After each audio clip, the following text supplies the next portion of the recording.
How did this happen so quickly? OMG!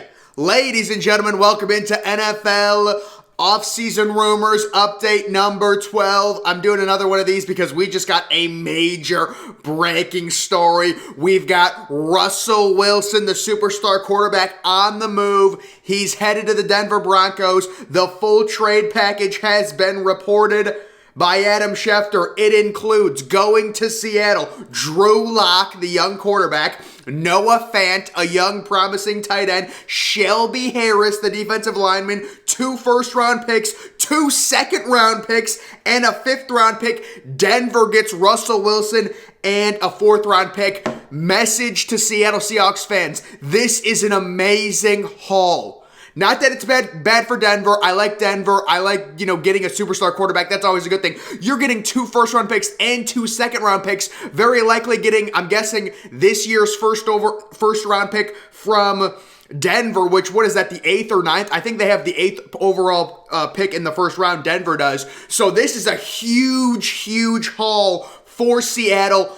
I'm not huge on Drew Lock, but if you're Seattle, you could turn this thing around right now, trade DK Metcalf because he's going to need a big contract, get another first round back, and go into a complete rebuild, tank next year, get the number 1 overall pick, and have your choice between CJ Stroud and Bryce Young.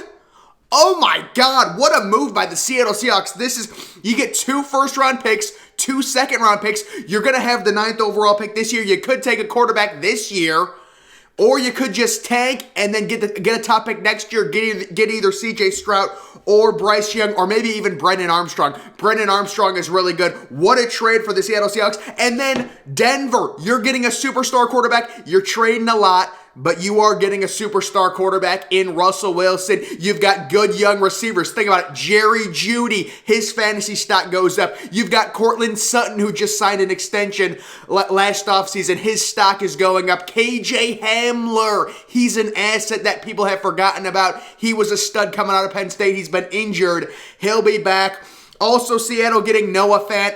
If I was Russell Wilson, I'd be kind of sad. Noah Fant's a good young tight end. That's a good young option, and that's a good job by Seattle. You're going to be getting a new young quarterback. Give him an easy outlet. Get him a good balanced tight end. Wow, what a deal. What a fit. Aaron Rodgers Aaron Rodgers re-signs with Green Bay, and, Denver pivots completely, and this is breaking. I thought you would think Denver, this would take days to construct or something like this, but it happens literally hours after the news breaks that Aaron Rodgers is re-signing with the Green Bay Packers. So Russell Wilson is now a Denver Bronco. The Seattle Seahawks have completely restocked their team, and now their franchise is in such a unique position to where they can tank next year, and you've got 2 superstar quarterbacks available in the draft. You could also possibly trade DK Metcalf for another first-round pick, or even keep DK Metcalf. Now you've got a young, good nucleus of a DK Metcalf with Noah Fant and Tyler Lockett for your young quarterback. Wow. Unbelievable move here. They saw an opportunity, they took it, and Denver's got a very good young defense. You've also got the young running back, Javonte Williams, who I love. That Denver Broncos offense should be extremely impressive next year. It's going to be really fun to watch them. They are giving up 2 first-round picks, which I assume one of them is the 8th overall pick this year, unless they're giving up their 2023 first-rounder and their 2024 first-rounder, and they're also giving up 2 second-round picks. Second-round picks are huge assets, especially in this upcoming draft. I have called the 2022 draft the most talented draft ever based on scouting and things like that. It's a crazy draft. But guys, other news, Mike Williams agreeing to a 3-year, $60 million contract. I would say for the Chargers, good move. You get Mike Williams back. It's not like this crazy 5-year deal. I am a little bit surprised Mike Williams and his agent settled for only a 3-year contract. I guess that's better than playing under the franchise tag. Mike Williams has had some injury concerns in the past. He just had a breakout season. He wants to cash in on that. The Chargers clearly didn't want to give him this bigger, 5-year deal, so they kind of met in the middle where Mike Williams gets some security. He gets the multi-year, $20 million per year contract, while the Chargers, it's not completely insane to where it's like you're investing 5 years into a guy that's injury prone. They meet in the middle on a 3-year, $60 million deal, $20 million per year, and now they're paying two receivers around $20 million per year, Mike Williams and Keenan Allen, and then they're obviously going to have to, put some money away, save some money for Justin Herbert. Davante Adams now with Aaron Rodgers back in Green Bay. My opinion on Davante Adams, it looks like they will be using the franchise tag on him, and then they will work out a massive long-term extension with Davante Adams. The thought process here, it'll be around $30 million per year, making Davante Adams the highest paid receiver in the NFL. So you get him franchise tagged, and then you talk long-term contract extension.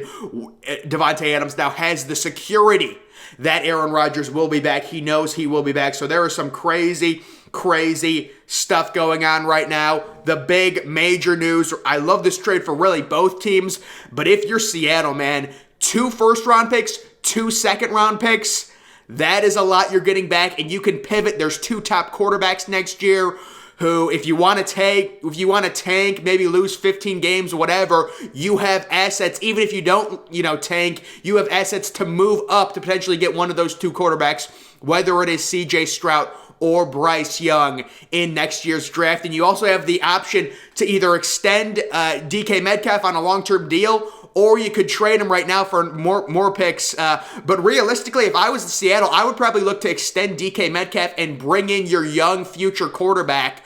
You've already got DK Metcalf, you've got Noah Fant now, you've got Tyler Lockett. You've got several first-round picks you can use to completely rebuild and retool your offensive line.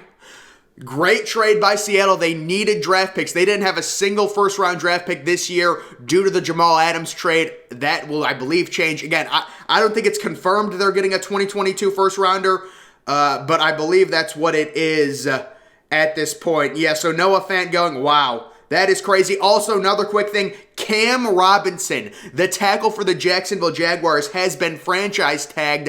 I expect the Jacksonville Jaguars to use the number 1 overall pick on either Evan Neal or Ikem Ekwonu, who are both offensive tackles.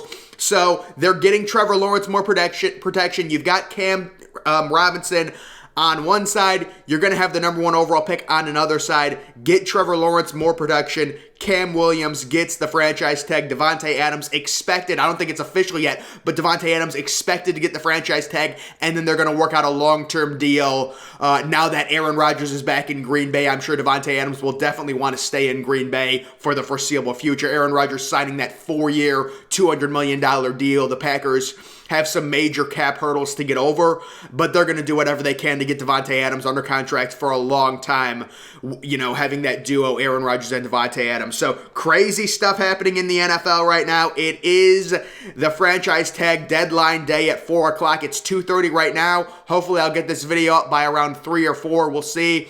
But guys, the major update, Russell Wilson, really interesting trade. Didn't think it would happen today, but it is happening, and if you're the Denver Broncos, you're getting your quarterback, right? You got Peyton Manning back in 2011, 2012, I believe, and now your next superstar quarterback in 2022, 10 years later, it is going to be Russell Wilson, and you've got a very good defense. You've got a very young, talented nucleus on offense, even after losing Noah Fant.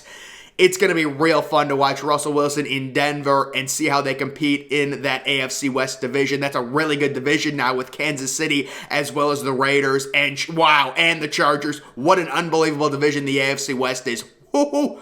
Ladies and gentlemen, that's going to do it for this video. Make sure you're following me on Twitter. Link to that's always in the description. I'm, of course, the Depressed Ginger. Thank you for watching.